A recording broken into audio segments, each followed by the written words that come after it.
Welcome to Celebrity Reports, the place where we dive deep into the fascinating world of celebrities and uncover the stories behind the headlines. He utterly hated Paul Newman. Now we know the reason why. Paul Newman, the blue-eyed icon of Hollywood, was loved by millions for his charm, acting skill, and humanitarian work. But behind the glittering reputation, there were those who did not share in the admiration. One particular Hollywood contemporary carried a deep grudge against Newman for years, and while rumors swirled about jealousy or competition, the real reason for the hatred was far more personal than anyone realized. In the 1960s and 1970s, Paul Newman stood at the very top of his career. He starred in films like Cool Hand Luke, Butch Cassidy and the Sundance Kid, and The Sting, which solidified his reputation as one of the greatest leading men of all time. He was also admired for his work off-screen, his dedication to philanthropy, his love for auto racing, and his stable marriage to Joan Woodward. On the surface, it seemed impossible for anyone to despise him. Yet, in Hollywood, where egos collide and careers overlap, friendships and rivalries can form in unexpected ways. The actor who reportedly carried this bitterness toward Newman was none other than Steve McQueen, another icon of the same era. McQueen, often called the King of Cool, had a career just as influential, with films like Bullitt, The Great Escape, and The Getaway. Both Newman and McQueen were leading men, adored by audiences and pursued by directors. They were two sides of the same coin, Newman the polished, thoughtful actor with a humanitarian edge, and McQueen the rebellious, rough-edged star with a love for speed and danger.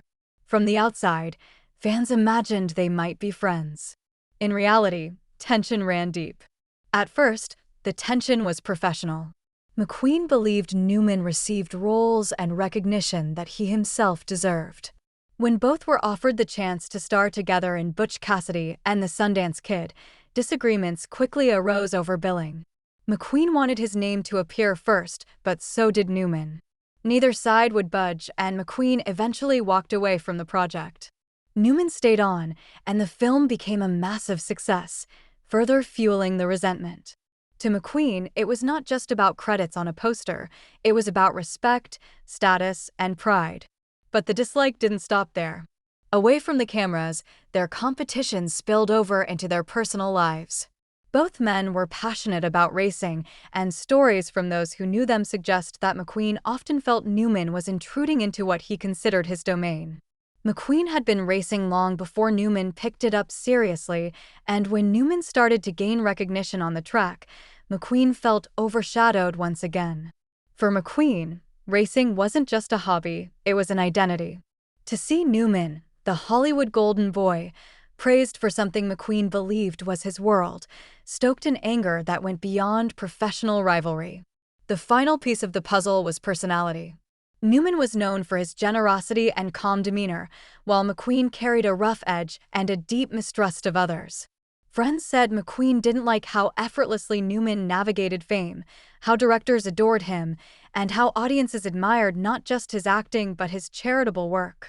Newman's creation of Newman's Own, a company that donated all profits to charity, highlighted his selflessness, something that clashed directly with McQueen's more guarded and individualistic nature. It wasn't that McQueen didn't care. He had his own moments of generosity, but he didn't like being compared to someone who seemed to embody perfection.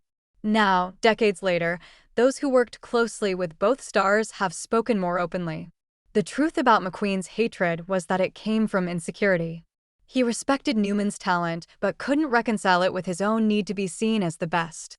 He hated Newman not because of anything Newman did directly, but because Newman represented everything McQueen feared he was not. For Paul Newman, the rivalry was less personal. He acknowledged McQueen as a strong actor and competitor, but didn't carry the same animosity. In many ways, Newman rose above the feud, focusing instead on his work, his family, and his philanthropic efforts.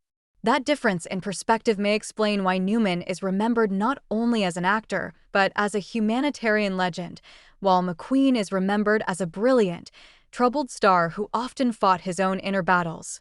In the end, the story of Paul Newman and the man who hated him is a reminder of how Hollywood magnifies both the strengths and weaknesses of its stars. To the world, Paul Newman was flawless. To Steve McQueen, he was a mirror that reflected insecurities he could never overcome. Now we know the real reason why, and it wasn't about roles, posters, or race cars. It was about the silent war between admiration and envy, fought in the shadows of Hollywood's brightest lights.